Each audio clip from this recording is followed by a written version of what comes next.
திருச்செந்தூர் ஆண்டவனே வேல் முருகா, தினம் உனக்கு நன்றி சொல்வோம் மால் மருகா. திருவடியில் தவம் இருப்போம் திருமுருகா, தீப்பெழுது நலமெனவே வடிவழகா.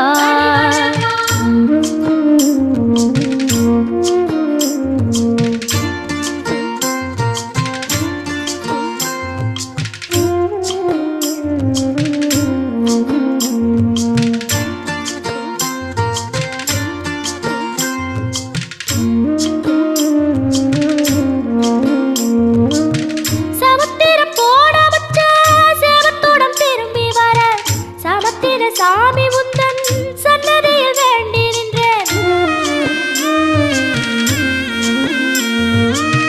புத்தையில